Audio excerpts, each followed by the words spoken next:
Hey, welcome to episode 15 of Just a Couple of Jerks. I'm Paul Winstanley. 15 episodes, wow, can't believe we've done so many so far. And in this episode, I'm speaking with Bill Bernat. You might know Bill from his community work with Adaptiva on the marketing side there. He spoke to a lot of MVPs and industry experts. He's moved on from Adaptiva and he's now doing his own thing with Stay Awesome, where he's using his skills at battling depression and drug addiction and using those as a force for good. He's very candid in this episode, and but we had a real good laugh at the same time. So hope you enjoy episode 15 of Just a Couple of Jerks.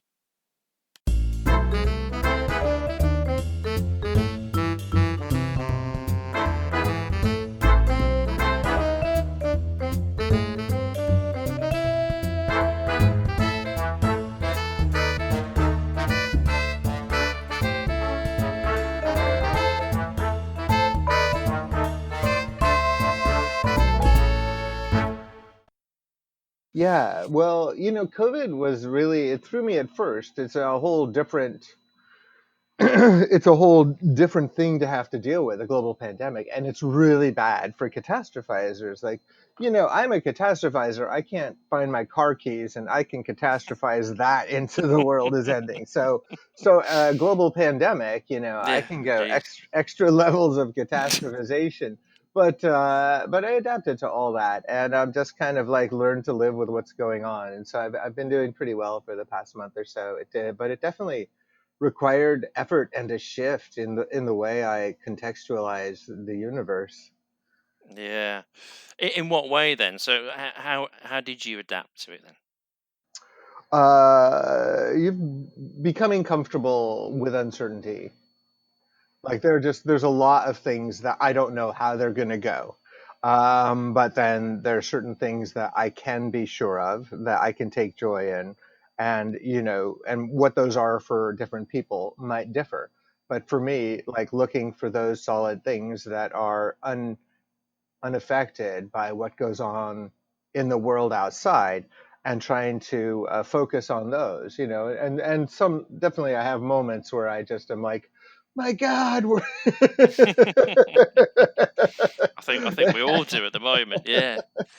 but but for the most part I do okay now.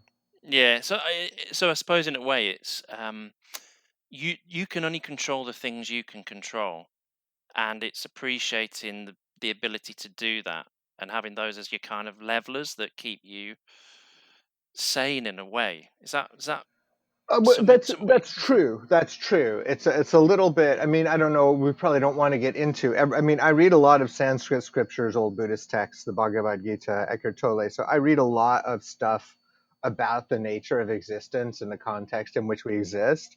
And so having that to return to and ground me, which is probably more than we can get into in this call, although that would be a fascinating conversation sometimes. Sometime it's really helpful. So it is also true, though, that you could simplify it down to saying, hey, there's some things I control and some things I don't. But there's a bigger context in which you can feel comfortable regardless of what happens, right? So there's a different way of sort of acceptance of what's happening. Yeah, yeah. No, I see that. I mean, it's for me. I've had to shift my mindset to letting go of things that were previously there and understanding that that may or may not come back. So there may be things that I can't do anymore in the way that I used to do it. And it's trying to focus on the things that I can do. That's why I say, you've got control of the things you can control. So a simple thing like a concert. So I was chatting to my wife just before about the things that we cancelled, and I was looking forward to go and seeing a band in Seattle when the summit was going to happen. Yeah, yeah. And those sort of things you want to kind of carry on doing, but it's kind of going, okay, this may change things for a long, long time. and those simple pleasures that we all took for granted aren't going to be the same again. So if I but I've got to understand that and accept that, because if I don't, then I could be sort of, scraping at the window going, oh my god, like you say, just sort of losing it.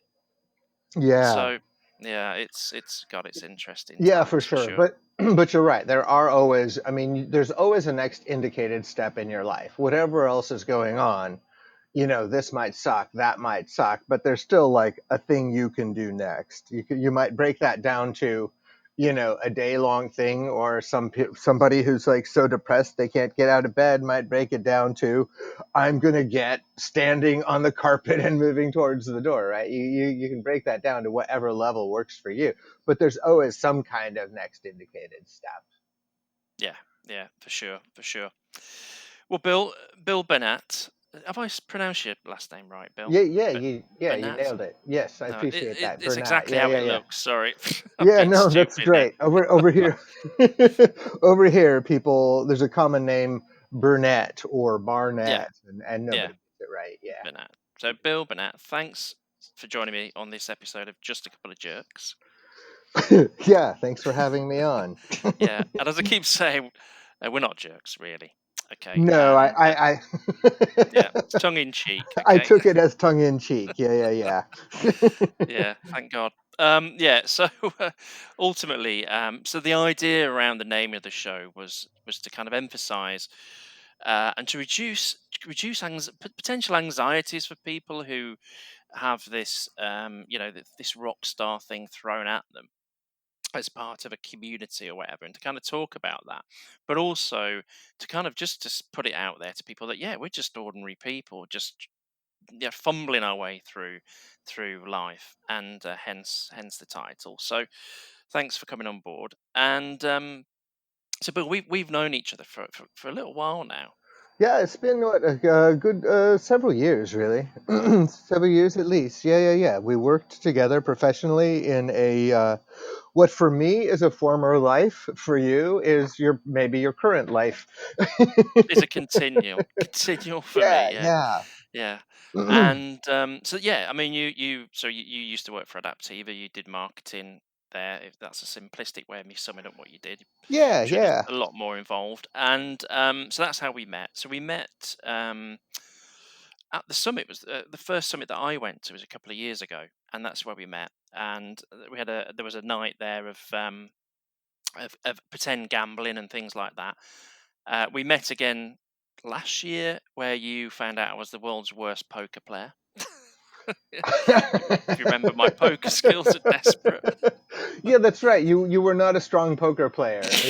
I'm not very good, and I thought you were awful. So Yeah, I was going to say you were being pretty kind there, because I'm terrible. I've only ever played once before, and that was almost 30 years ago, and I lost that night as uh, well. Hey, it's a big surprise. Um, but I always remember. So I think I'd seen you before on the marketing videos, the community videos that Adaptiva had done. But I always remember when you came over at the summit the first time I was there, at the Adaptiva night, and you kind of said, "So, what's this guy from England doing, listening to our yeah. little radio show in the UK?" Yeah, Yeah, because I saw you on Twitter, and you're all, mm, oh, listening to this on KQED, and I'm like, what? Hold the phone. He's in freaking London or thereabouts, right? You're in yeah, pretty outskirts, much. maybe. Yeah. Yeah. And I'm like, why is he listening to my Seattle station? And you're like, because it's awesome. Yeah, yeah, pretty much. Yeah, Yeah, and yeah. I still do. And I was talking to Aaron Kachowski about this. That I have this little Uh huh. pilgrimage now of visiting. In fact, I'd just been to the station the day before, hadn't I? I'd done the tour with Robert Marshall. Let me get it Mm-hmm. right. And it's great. It's the music style that I like. So it's like, okay, and I just stumbled across it through the internet, That's and was like, awesome. this is perfect, and to go there, it's like, wow, fantastic. So It's that's how we it's met. quite a thing. Yeah, you go there, and the offices are quite a thing, aren't they? Mm. Oh yeah, yeah. I mean, It's got a community space, which unfortunately now is empty, of course, until this situation Until the resolves in apocalypse some way. ends. Yeah. Yeah, yeah, and we can mingle. Um, but it's got the coffee shop with cake. I mean, that's straight away. I'm there. Yeah. Yeah, yeah. And then There's the no. offices look nice. They built out that whole new facility, and I haven't been on the tour, but it looks awesome. Yeah, you should do it. It's fun. I mean, there's little insight. I know you're into your music, so there'll be little insights there, and it's just an hour out of your day kind of thing. But for me, it was like someone coming over. I mean, I live near Greenwich, so we have the Queen's House, which is what the White House was modelled on, and we have the Meridian line. I mean, I mentioned it to yourself the other month, and we've got the observatory, the Meridian line there, and I took some Yeah, photographs. you were like at where the atomic clock is or something. You were at the point zero of the worldwide time, and I'm like, send me a picture. Yeah. Yeah, but to me, it's like it's just a walk in the park. So it's like when Right, I come to right. Seattle, it's like I've got to go there. It's like when the people who are there probably go, what'd you go there for? Yeah. Right, but Um, no, to you it's kind of famous and mysterious because it's yeah, it's this thing that's a big part of your life. yeah, yeah. So that was it. I mean, we had a chat and that, and we've chatted ever since. So yeah. So Bill, tell me about yourself. So you've I write very, very little here, notes wise, as to Yeah, what I'm that's fine. going to talk I'm to you just about. going to Yeah. give you, because I'm not really in tech anymore, so I'll just give you my real story. You have done tech though. I've been snooping. Yeah, yeah. I had depression in early childhood, and then around college, I got really severe social anxiety, and then in my 20s, I kind of had some mental health stuff kind of come up a little bit more and more over the years, and by the end of my 20s, I was like a full blown addict. I'd been diagnosed with bipolar 2. I had a severe overeating problem, and I was even hospitalized for a suicide attempt. And but the good news is, Paul, I was a very high achiever. Right. I worked in tech. I started at NASA, worked there for a lot of years, and worked in the financial industry. And like a lot of people who struggle with depression, anxiety, and such, like I was a very high performer. Right. Right. But surely that has impact though. Oh If you're yeah. working day to day, it's got, you're achieving, you're striving. I mean, I'm in. I've spoken to you before briefly about NASA, but I'm interested in that. Why you're not in the astronaut program yet? And you kind of quit the day to day. I was really just kind of an IT guy, a programmer, but a lot of people hear that I worked at NASA and they think I'm a rocket scientist, and I just got tired of correcting them. I'm like, yeah, something like that. I've I got the T-shirt, Bill. I've got the NASA T-shirt. So for you, it's just the work uniform. I'm not putting that on. Yeah. I did work with cool planes, though. We were scientific research planes, so we had experimental aircraft, vertical takeoff and landing aircraft, and they had ER2s and U2s, and like our division chief was the guy who was sitting on the runway waiting for Gary Francis Powers to take off. When there's a famous guy that got shot down over the Soviet Union with a spy plane. So there's kind of like cool spy planes, and those things were fun to watch take off. And so it was a neat environment to be around. But I was just an IT guy. But those were different. Those were different days. I remember they wanted to use a plotter to plot out like one of their ER2 aircraft. So I like literally the only way to do it then, there was no graphic software yet because I'm that old. And so it was like you go in there, okay, I'm going to do an arc with this, then a line here. You would literally like just basically write a little program for the plotter till it looked like the plane. Oh wow. Yeah, That's times have changed. yeah, totally, totally. So how did you get? So was that your kind of first IT role then? Yeah, it kind of was. Yeah, yeah, yeah. That was my first real IT job. I had done a little bit of stuff before that, but Yeah. yeah. So how did you kind of get into the IT side? Obviously, it's not become the thing that you're doing, but you did that stint of IT. Yeah, stint, like decades stint. So Right. yes, stint feels small. The Yeah,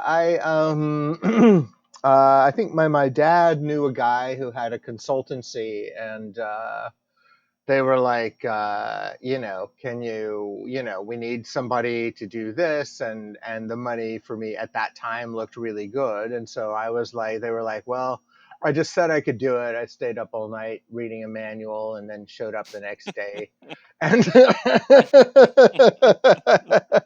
Brilliant. sounded coherent enough to get a job, and then with computers in those days, you're off and running. If you could figure stuff out pretty quickly, it was really easy to forge a career doing pretty much whatever you wanted. I mean, at some point, I kind of limited my own success on account of what the drug addiction.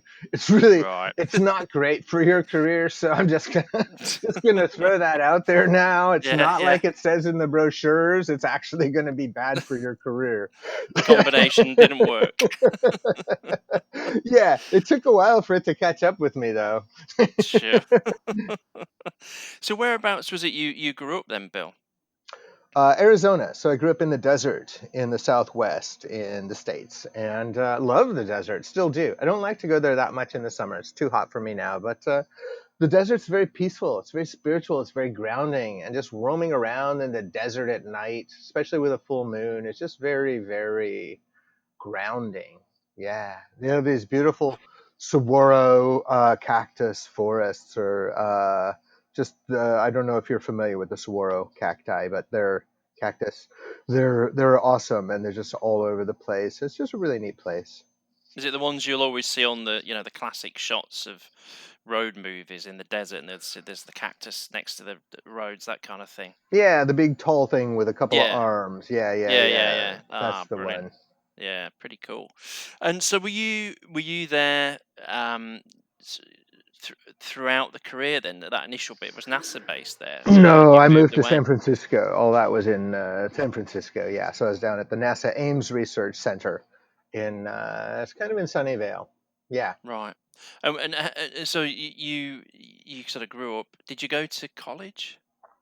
I went to college, and then but I didn't complete. I dropped out. I really started getting pretty bad, severe depression around.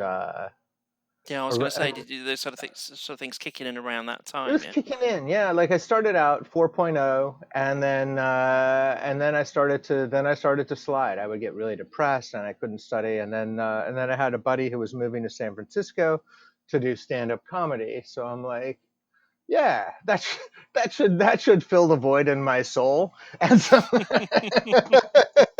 You upped and went, yeah. yeah, maybe not so much. I ran into a few obstacles. One is, I wasn't that talented as a stand-up, but I had a passion for it, and so I had fun meeting people. But it got me into a tech career for sure. Yeah, and S- then hanging out with stand-up comics, you get a skewed view of what emotional normality is, because you may or may not know this, Paul, but stand-up comics are like notoriously screwed up emotionally. Like, well, no, well, no way. well-adjusted people generally aren't that funny. Yeah, there seems to be a few on the edge, don't there? Yeah, yeah. So I didn't think I was screwed up at all. I thought I was normal, because that's what all my friends were the same way. Yeah, brilliant. No, it's great. So I mean, that sort of so you made the move. How was that transition for you then? Because obviously you're already going through periods where you're getting depressed. So you up sticks, you move away from family. Was Yeah, that something you were kind of happy to do, or how did that transition work for you? I'd already been, moved out from family, but being physically removed in another state it was a lot. It wasn't that bad. It was kind of just exciting. It was new and exciting. What the heck? It was. Yeah, I mean, what kind of age you at? 19, I was 20? maybe around 21-ish, 20, somewhere in there. Yeah, yeah, yeah. And we moved right across from, we were in an area that had a lot of crime. We weren't in an upscale area. And so there would sometimes be shootings across the street. And then we had this crazy landlady who, who when there were shootings in the street, she would go up with a shotgun on the floor above us, poke her head out the window, and start yelling at people. And we're like, Gail, maybe you could like not do that. This Let's is. not attract I, attention. I realize you think you're helping, but we're not so sure that's helping. Oh, you get some characters, don't you? Yeah, yeah, for sure. Brilliant. Oh dear. So yeah. So you're out there. It's all new. You're 21. So, um, I know what my 20s were like. It's fun times, I suppose, as well as you. Are you trying to get work when you're out there? Then that you've made Yeah, that move. I got work right off the bat. Yeah, I mean that was a time when you know, I still remember that interview. They're like, it's pretty simple stuff. Well, what would you do if there's a problem and you didn't know how to solve it? I'd be like, well, I'd try to figure it out. Then I'd check the manual. I'd ask my team. Just simple stuff. They just wanted to know you had basic stuff, and that was those were in the very very early days of IT. If you could like help somebody print a document, you were like a grand wizard with magical powers. So Hey, you're playing it all down now. We worked really hard to get it. I know we were experts. I mean, and the truth is, and I was a database administrator later for a lot of years, and then a manager of database administrators. And the truth is, database administration I loved it because it was one of the easier jobs. Like it wasn't that complicated. It was like you really needed to be paranoid about how are you doing your backups? How are you going to do your restore? Are you optimizing performance? Blah, blah, blah. There's a lot of stuff you need to do, but like the tech of it, you're not writing, a 4,000 line program that has to be ready by morning. It was fairly manageable as technology goes for somebody who's also trying to manage an active addiction. So if you are an addict, you might want to look into the database administration. DB I admin. can't say that. My That's my the role for humor's you, too yeah. my humor's too dark. If you include that, please include this disclaimer. I'm joking, people. I have a very dark sense of humor. Don't do drugs. Yeah, exactly. And yeah, we're not. Sorry, I've got a football hit my back window there. My Oh, kids are out playing football. That's fine. Um, yeah, the kids are at home. Yeah, we definitely don't promote that sort of thing as a combined job. Uh, what would you call it? My brain's gone. yeah. Well, let's say hobby. Hobby. That's it. Yeah, yeah, yeah. That's it. Pastime. That's the word I was Yeah, looking for. yeah, yeah. Yeah. So how did all that kind of start? Was that just kind of was the depression causing to go for the drugs or?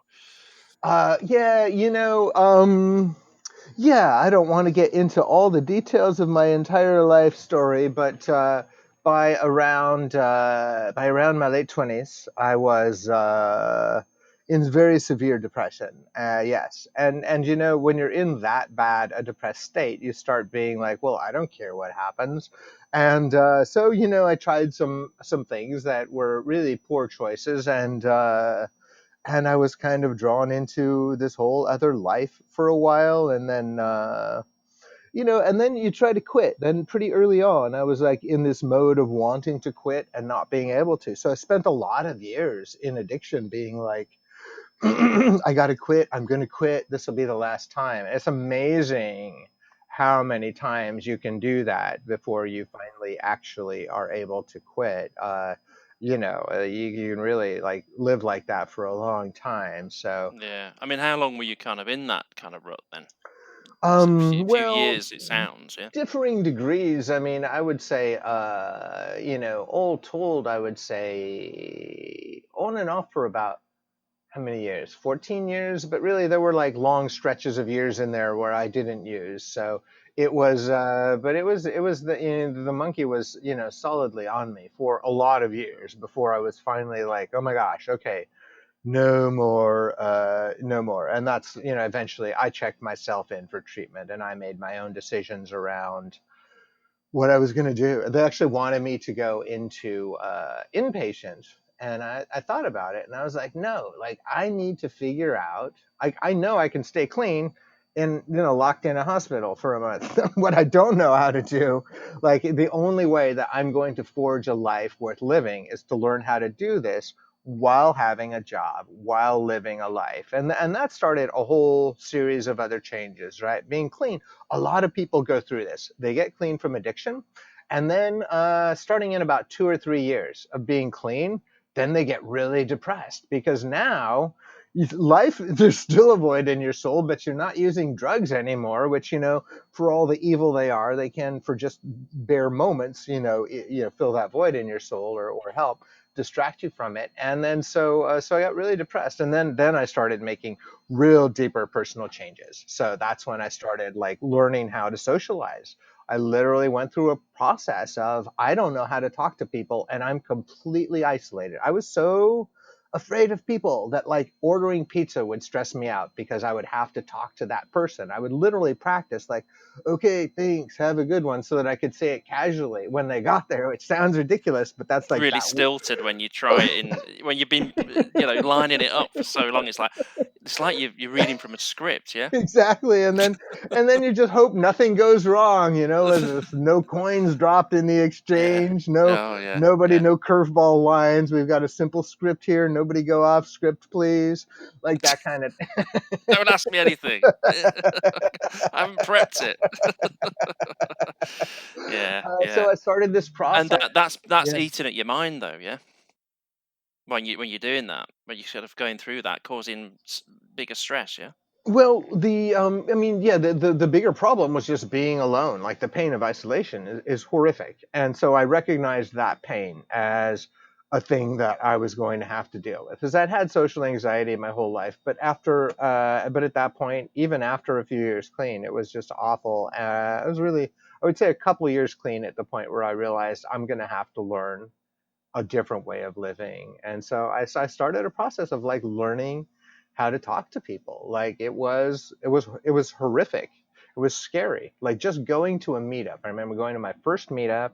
It was for fans of this sci-fi show, Firefly, because I knew they'd be like cool people, right? And they played dominoes like they played in the show. And I just sat there, and I literally had to say things to myself like, okay, you're gonna go. There's no pressure on you to say too much. You're gonna try not to frown, keep a little bit of a smile or an okay look. Try and just be pleasant and not inner. And so it's just like, and that just took all my energy, and I did that. And then I just slowly started doing more things, and then I became kind of like a scientist. Like I would just do things and interact with people and see how it went, see how I reacted. And I had to deal with a lot of my own stuff because people with social anxiety, I don't know about all of them, but for me, there was a lot of like, oh my God, I can't believe I said that. I'm such an idiot, and you're just like looping like that, cringing for days. And there's no need to, of course. People aren't thinking about you. The moment you're gone, most people aren't thinking about you. But of course, for the neurotic person, you can take something that's very small, and it can take up your whole field of vision for a while, which is really so there were a lot of things. And then over time I became pretty comfortable around people, and I was really shocked that it was possible. That was really that to me was almost more shocking than getting clean after trying for so many years, because I knew people could get clean. You see it. Like I didn't know if I could, but I knew that it was a thing that happens a lot. A lot of people do it, but getting over that social anxiety was so deeply ingrained, and I would just be so jealous of people who could just hang out and chat and be comfortable and competent. And I just never thought that was something I would do. Like my whole life I just felt like completely on the outside. And so to realize that that was a chasm I could cross was really game changing for me. Then I'm like, my God, this, like, I've been limited by false beliefs. Like I don't even know what's possible and what's not. You've So it was caused that problem effectively, haven't you? In your own mind, and you could potentially have got out of it earlier, maybe. for sure, For sure, right? I mean, if I had known, but this is the nature of life, right? We, if future me were to go back and talk to past me would have been, "You're full of shit, get out of here," right? I wouldn't have believed any of it. So, No, no, no. so Come is with me. I'm from the future. What? No, no. so so in theory, yes, but in practice, I don't know how I could have gotten through to me. But yeah, It but just needed time to happen, I suppose. And I mean, did you notice that happening then? Was it a gradual thing, or just a sort of a light bulb moment where you went, actually, hold on a minute? it was just pain. It was like I didn't even know if it was going to work. It was just like I was in so much pain. I'm like I have to. It was kind of like what you were talking about earlier, things you can control. Because I lived in this horrible depression for a lot of years, and I was horribly isolated, and I had some other problems that I wanted to deal with, like severe overeating, and so I was like, I don't know if I can change these things. I really didn't know, but I knew I had to try because like being there, being in that much pain and hopeless didn't work. So at least trying gave me some hope. And it's like, if it fails, I've lost nothing. Yeah, So, at and least you've given it a go. yeah, and I would literally say to myself out loud, okay, Bill, this is your situation. What are you going to do about it? There was a shift from sort of like this grousing of the world done me wrong or this person or that person done me wrong. I had a lot of that sort of thing in me. This sort of like, yeah, and I think that's fairly common in most people to some degree. And there came a point where I was like, it doesn't matter. Or sometimes I would get mad at myself. Well, you wouldn't be in this position if you had made better choices or you were a better person. But I let go of all of that because it didn't matter anymore. It was like, whether I'm right or wrong, whether this is fair, it's not fair, whether you know, all that stuff, irrelevant. This is where I am.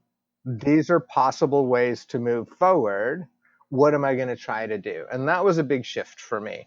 And so that's when I started just trying a lot. I started trying to deal with depression through a lot of ways, which for me is now a lot of meditation and mindfulness and a lot of these sort of, I think most people would call them woo-woo philosophical things. But for me, they're very tangible. And I've got my family on. We literally get together every Sunday morning, me and a few brothers, and read Sanskrit scriptures or really esoteric texts from India or Buddhist texts, and we laugh up a storm. It's like hilarious for us. The but so that I dealt with depression that way, and I just set on like it took a long time to figure out how to lose weight, and eventually I realized, and this was really disappointing, Paul. You know what the key was? Learning to be hungry. Like Yeah, don't eat. Yeah. nobody's gonna buy that diet book. How to lose weight by being hungry. Yeah, I don't think I want to try this guy's program. Yeah. Yeah, it's not sold it to me.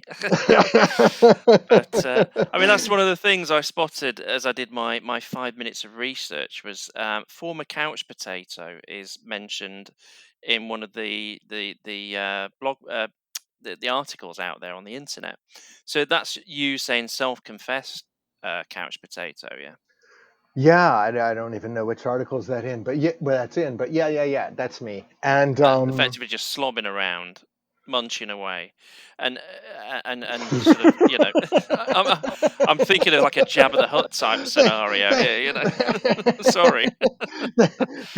Thanks for prettying that up for me, Yeah, Paul. yeah, yeah, yeah, yeah. Sorry, maybe not that grotesque, yeah, but but you've obviously gone But okay. it was a very sedentary lifestyle with way too much food. That's a fair assessment. Yeah. Yes. Okay. So when you say you lost quite a bit of weight, how much did you lose?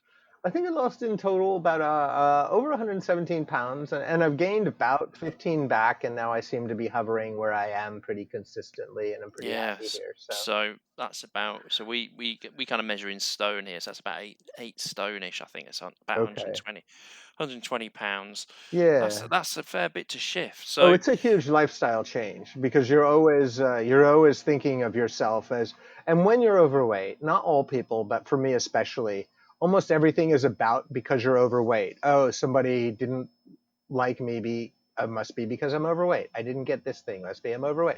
Everything becomes about that. So So you think that when you lose weight, all these things are going to change that actually don't. So it was great. It was great. It definitely opened up a lot of doors for me mentally to lose that weight. But a lot of barriers that I thought were because of my weight had nothing to do with it. I'm like, oh, this is still a thing. Oh, oh my God, there's still a void in my soul. All that kind of stuff. Like all that kind of stuff was still there. So, Yeah, it's like the, yeah. the money doesn't bring happiness kind of thing, isn't it? You've got all this money, you still might not be happy. You You lose still all that might weight, you not. still might not be. Although honestly, I would prefer to learn that lesson the hard way, Paul. If Yeah, yeah, yeah. I'm sorry, It'll but be that. all my Yeah, you're fame right. and success and tens of millions of dollars didn't make me happy. I'm like, I suspect you're right, but I would like to run my Yeah, own test. yeah. Let me dabble in that for a moment. I'll report back. But to Yeah, your point, that's a very valid point, right? The basic finding peace or finding joy in life is something that's going to be independent of those things. And there's nothing wrong with losing weight, making money, being successful. Those things are all great, but the happiness that you're looking for, if you're feeling like you lack happiness, some people are just kind of fulfilled their whole lives, which is awesome, but a lot of us aren't, and those things aren't going to fill that void in your soul. Jim Carrey talked about hitting a lot of success and finally buying his dream house.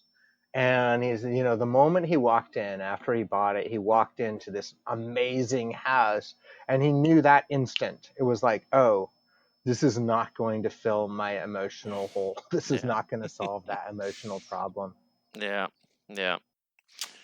But it's worth a go, isn't it? I mean, it's kind of, it may bring something. I'm sure it. You were pretty, as you were losing this weight, you were getting some satisfaction from it. But it For wasn't sure. it wasn't the magic fix you were looking for. My philosophy with all the things I tried to change was go at it from both angles, right? Go at how am I going to find peace within myself and joy from the angle of mindfulness, meditation, the study of these spiritual principles, which for me is sort of my thing. Not everybody needs to do that. As well as from the physical aspect. Okay, I want to lose this weight. I want to learn how to connect with people. I want to be successful at this or that. So I was just like, I'm going to work both sides of the equation and hope that either or both of them helps, and I think they both help, and neither of them has really given me a 100% solid solution for anything. Sure, sure. I'm interested to see though, because I mean, 120 pounds is a huge amount to lose. How was that achieved then? Was it purely just stop eating, or did you start an exercise regime? Did not exercise. I started walking, taking about a 3 mile walk, so 5K a few times a week. It was really calorie counting and weighing myself every day, which they say don't do, but honestly, like for me it was really important because I can kid myself. I can kid myself about what I'm doing, and that was like, here's black and white evidence of whether or not you're losing weight, Something and to gauge it yourself against, yeah. and that could be positive too, because I can be very dysmorphic. I can think I've gained a lot of weight when I really haven't, and so that was very just like this is the actual reality of it was very helpful. Okay. And over what period of time as well was that weight Two lost in? years. I lost it over 2 years, which is a pretty healthy rate to lose it. Yeah, yeah, yeah, It's yeah. not like a crash diet where you're just going to be slapping it all back on at the end of it because you haven't learned to control yourself, have you? That's kind of what I told myself is I'm like, the way I eat now, I need to eat in a way that I feel I could eat every day for the rest of my life. So it was really about creating that permanent change. And that was hard because there was always that desire to get that immediate result. But and if I could have, I would have, but I just wasn't able. I'm not the kind of person who can starve themselves. I couldn't. If I could have crash dieted, I would have. Yeah, yeah, yeah. I'm not that good at it. Yeah. I mean, it's a long period, but as I say, you've maintained it, haven't you? Now you've changed that diet, so you can treat yourself a little bit, but not go crazy, and then not slap it all back on. So you've controlled it over time. I think that's the most sensible way of dealing with it, really, isn't it? I think so. Yeah, yeah, yeah. Is finding, yeah, if you tell yourself, okay, this is something that I need to think about, not as a diet, but as a life, like a new way of living. Can I live like this? Can I eat this much food every day for the rest of my life? And if you can't, then eat a little more. Find something that's sustainable for you that may not be, the amount of calories that would be recommended for losing XYZ weight. Have a little more weight, but be realistic about what you can do. You'd be happier. Mm. So what kind of things were you substituting out then? I mean, you were saying you were kind of gorging away a bit before. Was it just a case of you'd be snacking all the time, and or just eating Um, lots of fatty food, or yeah, I see. I think I just ate like, I mean, just the usual stuff, whatever. Pizza, uh chocolates, carbs, a lot of carbs, I enjoyed a good deal of bread, and I had almost no vegetables and fruits, which is weird to think about now because literally I'm all about vegetables and fruits. I mean, this morning I had a banana and I had some salad and I had some peanut butter. So that's maybe kind of weird, naughty? but it was very fulfilling for me. Yeah. Yeah, yeah. That peanut butter shouldn't have been there, should it? Yeah, yeah, no, the actually That was the peanut. treat. Well, here's the thing. It's not really a treat. It's a part of my regular diet. I mean, you want fatty foods, especially true of recovering addicts, but I think true of people in general. Like those natural fatty foods are good for your brain. So peanut butter, and I didn't have a lot of peanut butter. I just had a little bit. But those fatty foods like peanut butter or salmon or avocado, those things, that's really good food for your brain. So it's not really a treat. It's kind of normal for me. Like, I'm not eating any bread today. I won't have any grains today. So some peanut butter is really not that bad. Yeah. And in regards to bread, I mean, would you change the type of bread you have? So here in the UK, we have this god awful processed bread, which was developed in the 60s. The method of making the bread with fast action yeast and the awful god awful stuff they chuck in it. But it's better to buy a sourdough or something like that. I mean, do you change the type of bread you eat? Do you go for the more wholemeal style, or do you just go, okay, well, For I don't really. sure. Well, right Yeah. now I'm kind of generally off breads entirely, but when I do eat bread, it's whole grain for sure. Yeah, we have the same thing here. We call it Wonder Bread because that was a big brand here, Wonder and bread. yeah, Wonder Okay. Bread, and it's just it's it's Wonder just what's in it bread. it's what you could literally, like, we were in, I remember being in elementary school, and we would literally use it to add water and make glue out of. So we Yeah. would make these clay things out of it, and I never stopped to think maybe I ought not be eating this stuff. Yeah, yeah, yeah. Oh, what's it doing inside my stomach right now? Yeah. Right, yeah, exactly, I mean, exactly. it's the predominant type of bread we have here in the UK. It's foul, and but It's quite luckily, predominant here as well. I mean, I don't right, know that it's we're it's that easy to different. grab, isn't it, and But it, cheap, I it's suppose. getting easier also to get good whole grain breads, and even alternative things like spelt or different kinds of grains, mullet, different kinds of whole grain things. So whole grain is generally better. It's less processed, but I will have grains sometimes like rice or quinoa, brown rice or quinoa, things like Mm, that. hmm. Yeah, this is it. I mean, you've probably doing a good thing in lockdown because obviously we had that initial shortage. And I was chatting with Mike Marable about this, how we'd all suddenly turned into wanting to make bread. And I've been doing it a while back and stopped. So I just jumped back in straight away. I've got a 16-kilogram bag of flour in the back room, which is serving me well to make loaves. But yeah, I'd rather do that than I mean, but one of my boys, he just lives by the sliced bread. That's his thing, slices of toast in the morning, job Well, done. yeah, and when you're in your teens, I don't know how old your boy is there. Yeah, But when you're 14, in, yeah. yeah, so at that point, you can pretty much just eat cardboard and your body will process it fine. I mean, it Yeah. does. I think we did at times, yeah. It's a different time, right? And then Yeah, then yeah. as you get older, you're like, well, if I want to eat like that, I can work out for 10 hours a day, or maybe I could just eat different foods.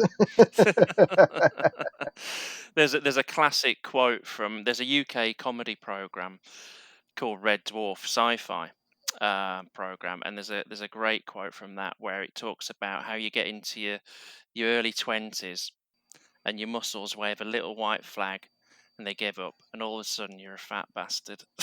Yeah, And yeah. it's that age, isn't it?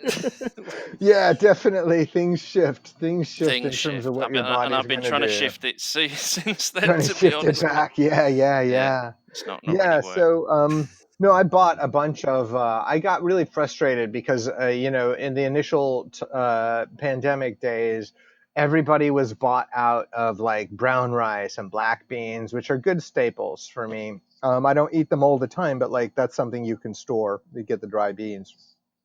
So I ordered and I way over ordered. Like I have a picture of like 3 big bags of brown rice and a bunch of dry black beans and like 5 gallons of Tapatio hot sauce. Because I was getting frustrated. My favorite hot sauce, they were like gouging on eBay 5 ounces for $11. And I'm like, I didn't want to clean out my local store. And then I saw that, you could get 32 ounces for $2.90 online. So I'm like, well, why don't I just stock up on this stuff now?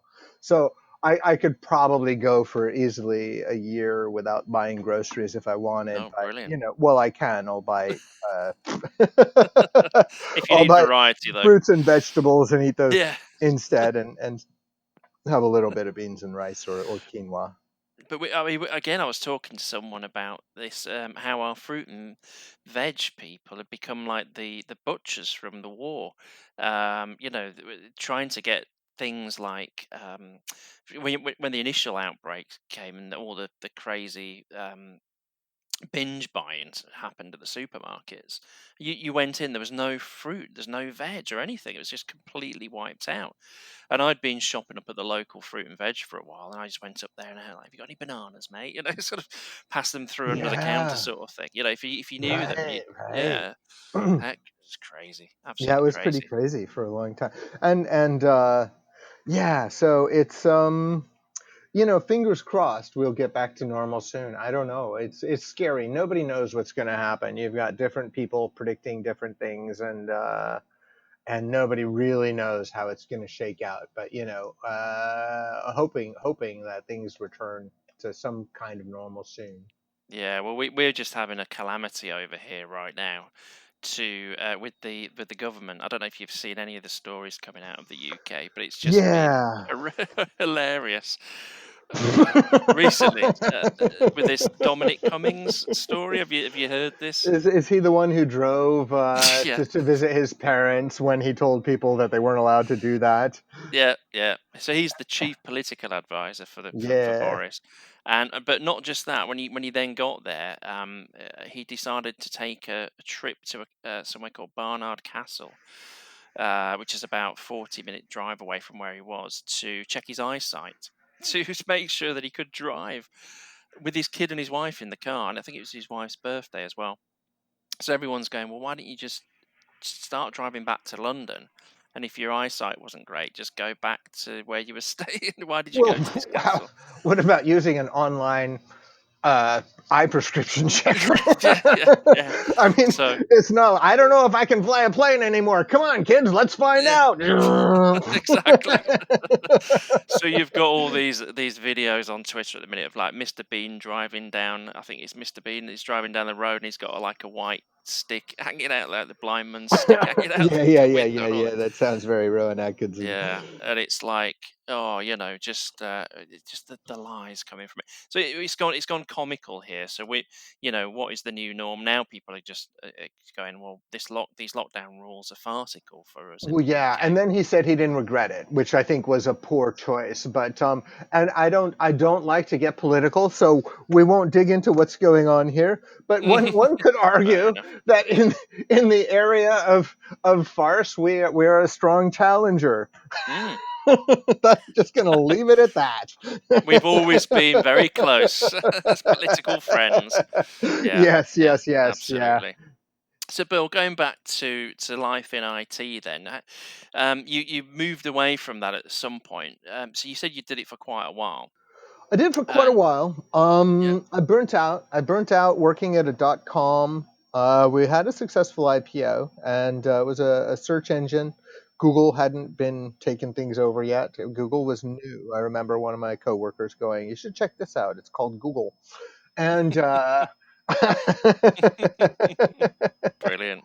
yeah, and that was bad. We were working like 16-hour days, and they literally hired somebody to buy us food so that we wouldn't have to leave our desk at lunches. I remember stopping off and buying new pants at Macy's because I didn't have time to do laundry. It was like that kind of an environment, and I really burnt out. And I was trying to manage a drug addiction at the time, so I was dealing with a lot of pressure. There was a lot, like a lot on my plate. Yeah. And Jeez. so I burnt out, and I was an editor for I had a little time off because of the IPO, and then I was an editor for a technology magazine for a little while. But that folded around the time my addiction hit sort of an unmanageable point. I got a job offer from some people I knew from the finance industry to work in IT for the third largest law firm in the country, and I said. And I turned it down because I knew at that point, like, I couldn't juggle everything like I used to. And I just didn't want to go into what was a certain disaster knowing my addiction. And so I wound up kind of like going through what little I had left and then crashing with my brother in a small mountain town where I worked odd jobs for a few years. Uh, and It was sort of just out of the way, effectively. out of the way effectively, and it was a very painful time for me. Yeah, it was not really. I mean, there were some happy moments, but there was a lot of difficulty in that, and sometimes sometimes that's what it takes for people to come around to a shift, and and then around the end of that, I did a 4 month backpacking trip, solo backpacking trip, and that really shifted a lot for me. It was like all those pressures, of being around people, of being in a society where if you're not this, then you're a loser, or or people expect this from you, and blah blah blah. That all that comparison to other people is gone when you're alone in the forest for 4 months. So it's kind of like my soul had a chance to breathe, like, oh my gosh, like, I'm a person, I'm okay, I'm natural, I'm a part of nature. And you just like groove on the plants and the animals, and it's like this universe is happening and it's all okay. Like, my problems are not are not impressing these tadpoles, man. They're just running around in the pond doing their thing.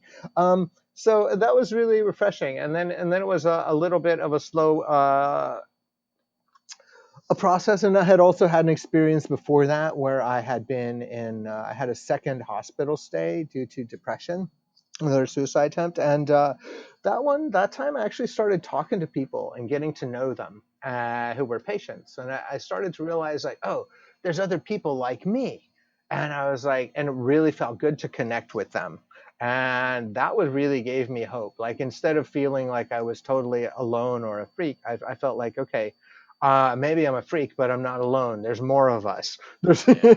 there's more of us out there. And I've since come to learn, Paul, the stats are like over 50% of adults will have a mental health diagnosis in their lifetime. And if you look at people, and it's not doesn't mean throughout their life. Maybe they'll have it for a month, 1 year. But and if you look at people who have symptoms, so they have something going on, but they don't get a formal diagnosis, then studies showed that number jumping up to 80 or 90%.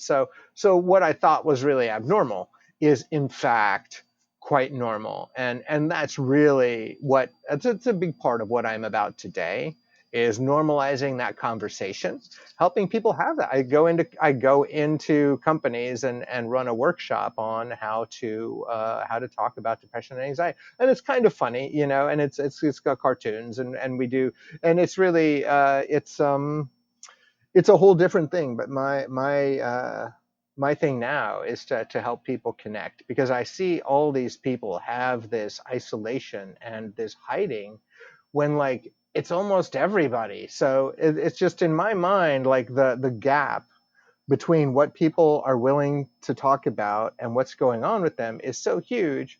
And the need to talk about it is also really huge because the loneliness, the isolation is not helping anybody. Like human connection is huge in people's quality of life. So to me, this was like, I don't even know if I'm going to make a living at it or how or what's going to happen, but like it's worth trying because this is an area where there's so much need that's unmet, and the field of science isn't treating it as like its own thing, and that's what I want to start to do. And I'm actually working with a couple of psychologists and some organizations, and we're going to start doing our own research on this as well, because how do you connect? What do you say? You know, obviously very different for people in different demographic groups, different locations, etc. But this topic of how do you connect with other people, especially around depression and anxiety, completely huge in terms of impacting quality of life. It's getting people to open up, isn't it? Which until recently people haven't done. Right, Well, I right. say until recently. It's like no, it's not like we've suddenly started to talk about it, but it's become more acceptable. It's become more acceptable, and additionally, if you look at the younger people, people in their 20s, say, they talk about it much more easily and openly than older people. So it's definitely shifting, and but it's not. There's a lot. I still frequently, have people. I'm so used to talking about it because I've been an advocate for a while, but I frequently have people come up and like just having somebody talk about it in a normal way and not be freaked out about it is huge to them, and that tells me like we've got a ways to go before it's normalized because somebody talking about it shouldn't be a big deal in itself, right?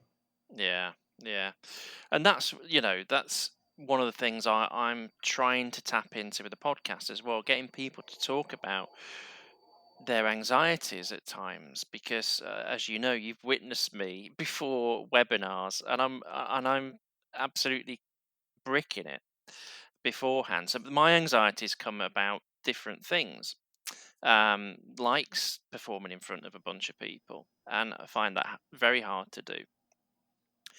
But That's interesting, but you're quite comfortable doing a podcast interview.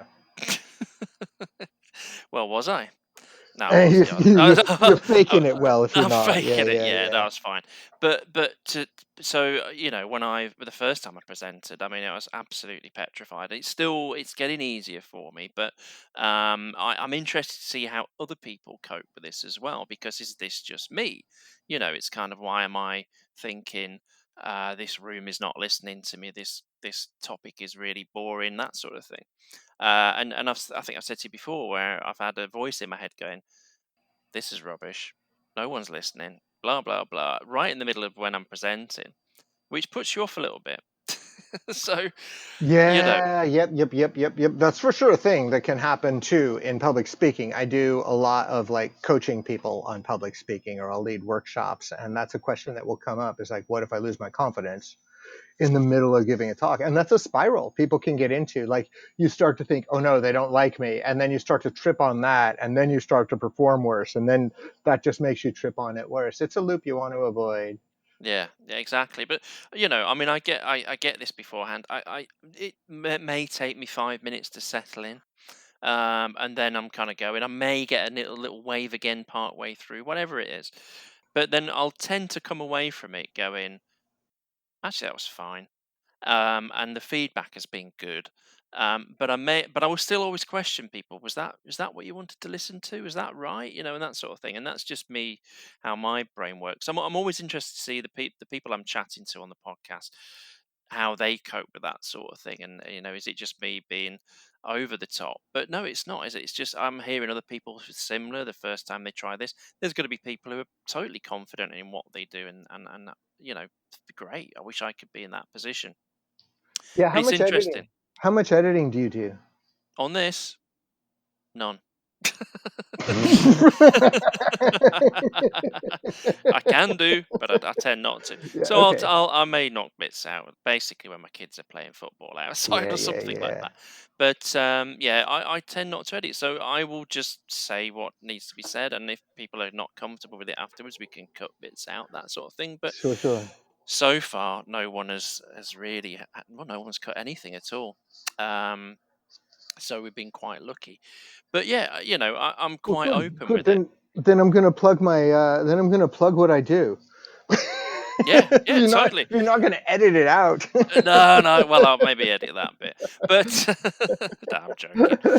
But I was going to No. say, so this is what you do at the minute is Yeah, stayawesome.com, isn't yeah, it? this is stayawesome.com. There's a couple things. One of them's not fully up there because it's new, but we've started. I have a partner, and we're going into because of this remote world. Teams are not able to do team building, so we're going in as storytelling coaches, and we're like book a couple hours to work on stories with us, and we'll break people into groups of 4 or 5, and they'll work on stories with us, and then they'll have a little show just for their team. So they'll learn storytelling. We'll teach them some principles as they're working on their stories with us.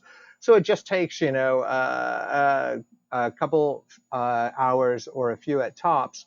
And then they're basically bonding with their teammates and talking about stuff that's important in their lives. And it's just kind of a nice break. So that's kind of arisen as we're doing that locally. Well, Is with that some something you're some still able companies to do locally. then?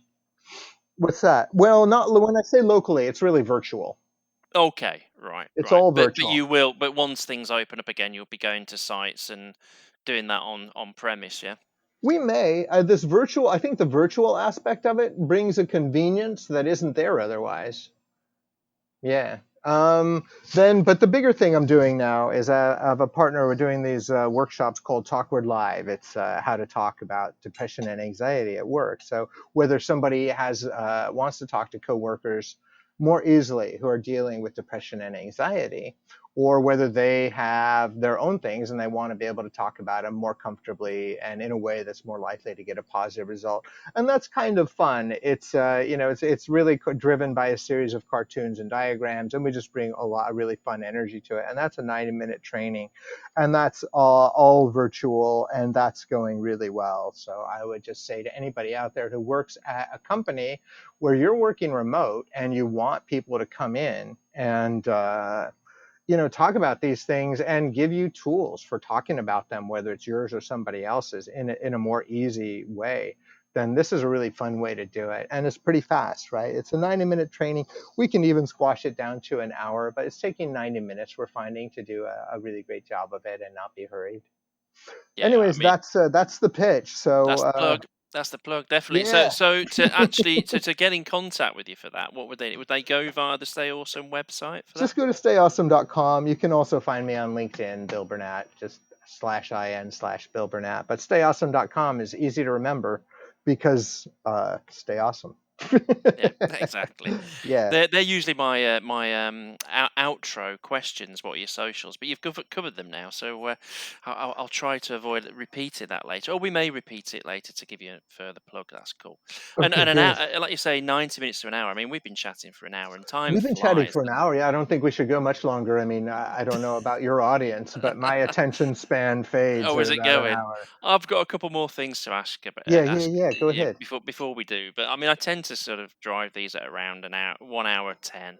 Okay. But it depends who's on the other end because I've had a guy called Chris Roberts in the UK who has done a couple of chats with us at W Mug, and he manages um, the SCCM setup for SAP. It's a German company, and it's over like 100,000 endpoints. And we chatted for an hour and 40 odd minutes.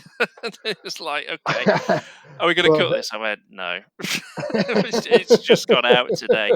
And but we talked for about, so we were just about to finish, and we started. I just mentioned music, and that's his real passion, and I knew that. And I thought, well, we'll chat for another 5 minutes or so about music. Well, that was it. We talked for ages, and it was great. So I just left it all in. Whether anyone listens to an hour and four, I mean, for me, I'd be listening on a commute, which obviously now we're not doing as much. Um, for me, that'd be okay. I'll listen to the first hour on my way in. I'll listen to the rest of the show on the way back, sort of thing. So yeah, yeah. I'm pretty easygoing. I mean, tell me if you're bored of me talking. We'll just stop. You know, and or the listener, whoever it is, could turn Yeah, off yeah, anyway. Yeah, yeah, yeah. but Well, but I good. wanted to talk. Go ahead. Yeah, Go on. whatever else you have you want to get out, let's do it. But I think we should, yeah, bring it home, as they say. I want to talk to you about your TED talk because I watched that a couple of years ago and absolutely loved it. I thought it was great. It's about half hour or so, isn't it?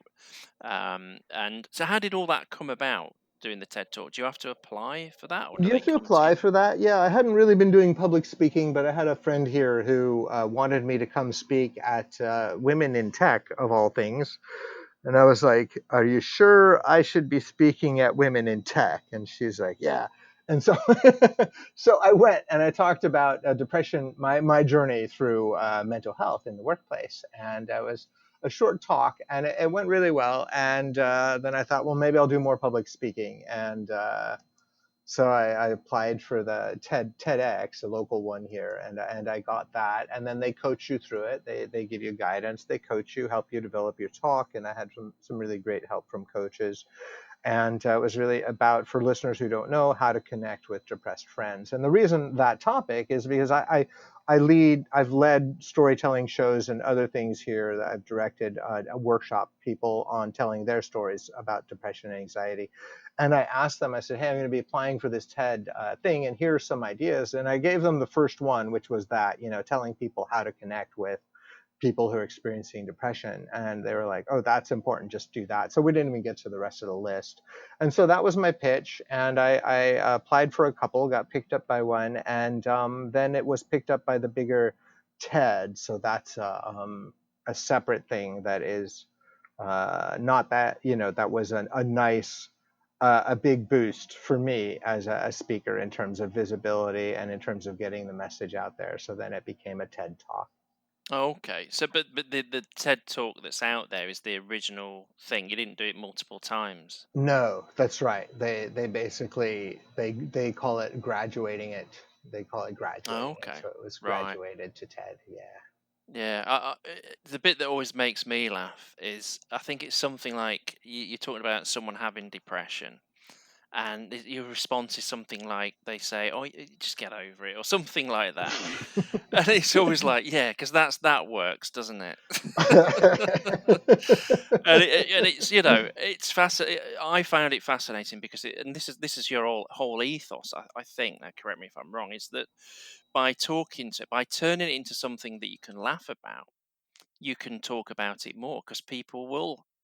Humor heals in a way, and you can laugh about these sort of things, and make it so that it doesn't become something that is makes someone feel down because of the way that it's described. Is that right? Am I wrong? Absolutely. Yeah, Yeah. yeah, yeah, yeah. That's really what I'm all about. Is talking about this thing in a really like a happy way, a joyful way. Because the yeah, the conditions are hard, but connecting with other people, that's fun. And that's what we're doing when we're talking about this stuff. Is we're connecting with other people who go through the same thing. So why shouldn't we be able to laugh about it? Why shouldn't we be able to have fun, Yeah, I get that. Like there are some people who are like, well, you should be, they feel that it's respectful to be sad, this and that, and I get it. There's a lot of loss, and I don't mean to minimize that, but I don't want to pathologize that. I don't want to build a monument to pain. Like I want to build a monument to like the joy of connecting, the happiness that we can have in life. Like that's what I want the focus to be on.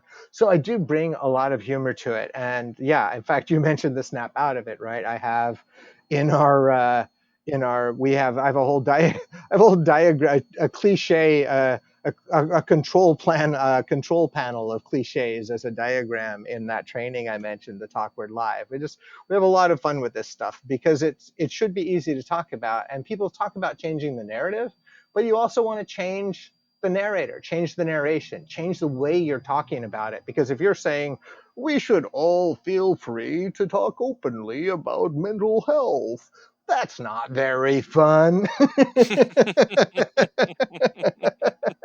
right? Actually have fun when you're talking about it, and that makes a difference. And It that's for becomes sure what I'm all about. entertainment with a message, though, doesn't it? That Yes, exactly. And it should be entertainment, because if we want this, if we want the world to change the way that we approach mental health, we can't lecture them into it. That does not, nobody responds to being lectured at. But if you create something that's fun, that they want to be a part of, then you can create real change. Yeah, yeah. For some reason, while she was saying that, I was thinking of things in ways of entertaining people, but sending the message home. And my initial instinct was the old TV series MASH did that perfectly back in the day, because Yeah, you've got a comedy in the worst possible location in a right. war, yeah, but Yeah, you're making fun of it, but at the same time you're telling some pretty tragic stories. And that's how I see these things working for you. You're not I can't even say it now, trivializing. trivializing something. You're still putting a message forward, but you're doing it in a way that's going to entertain people and keep people. I mean, I sat there and watched the whole thing. I've gone and listened to other things that you've done. You've done things on a radio show as well, where you've talked about stuff, and listening to those. And if you were to come to the UK, I'd be coming along and watching the show, because I think it's great, and it gets a good message over to people. Yeah, yeah, yeah. Well, I definitely hope to come to the UK at some point, actually, and I'm meeting more people internationally. One of the psychologists is working with me on these research projects is in Germany, so I'm meeting more people in Europe, and do hope to get over there someday. Cool, because I was hoping you were going to make it over that time when Adaptiva sponsored W Mug, but it didn't come to pass. But No, nope. I would have liked to have gone, but the good news is, there's plenty of opportunity for me to get over there, and I would love to absolutely, do it. Yeah, just yeah. we can't get over to you at the minute because we're not allowed. We've been No, banned. correct. Yeah, yeah, yeah. No, where I can't really even go. I can't even go anywhere, much less other countries. I mean, the borders, our borders are the drivable borders are closed, but really driving as far as the border isn't really recommended unless you're going to stay in your car just because you want a road trip, which I actually did do last weekend. Yeah, we have a lot of beautiful territory here. I'm like, I got to get out of the house. Yeah, and I know you love Seattle. I mean, how many? Don't worry, we will wrap up in a minute. It's okay. I just It's all right. I'm just interested to I'm see catching the how freaking wind. how long have you been in Seattle? I can't remember if I asked you this before Since when we 2008. right. Okay, and I know you love it there because we sat in the park that day and we chatted for a couple of I hours. do But love it here. I think part of it is because I'm a desert boy, where there's just like nothing green really, and here there's like so much water and green things all over. I never get tired of it. yeah, and we were blessed that day in the park. It was beautiful weather that week, wasn't it? You had Yeah, the yeah. record temperatures in Seattle when we got there. It was 30, 80 odd, 90 degrees or something. 30 odd in our Celsius range, but Right, yeah, yeah, yeah. No, and it's when it's sunny here, it's just absolutely gorgeous because there's just so much plant life flourishing. yeah, we went to the park. There's a lot of activity going on there. We sat and chilled and chatted and had a coffee, and it was great. It was good to catch up, and hopefully we'll get to do that again another day, Bill. Yeah, for sure, for sure. I Well, think I think go that's a ahead. perfect way to end the program. We- Okay, we- sounds good. so once again, Bill, I really appreciate you taking time out today, and it's been a real treat and a real blast. I do love chatting to you. Yeah, I enjoyed it too. I didn't know what to expect here, but this was just easy and fun. So thanks Yeah, for having me on, Paul. as I say, totally unscripted, nothing planned, and I tend to avoid IT. We No, talk you about you IT. wouldn't even you wouldn't even go offline with me beforehand to plan it out. You're like, no, we're just going to start recording. I'm like, okay. Yeah, yeah. The roller coaster has left the Don't worry. has left the My station. notes are minimal. I think I said I joked with Amy because I had Amy on a few weeks back, and I'd written down about two things, and one of them was '80s girl, and the other thing was it was New Kids on the Block or Oh, NKOTB. Yeah, Yeah. or the other one, I can't remember who they were. And then in the end, it wasn't. It was NSYNC because she was a Justin Timberlake fan. But Oh, okay. That's you know, funny. that's the kind of thing I plan. Nothing. So Okay. yeah, as my voice goes, Bill, thanks ever so much once Yeah, again thanks for joining. thanks for pulling me into your world, Paul. We'll talk soon. That's cool. That's cool.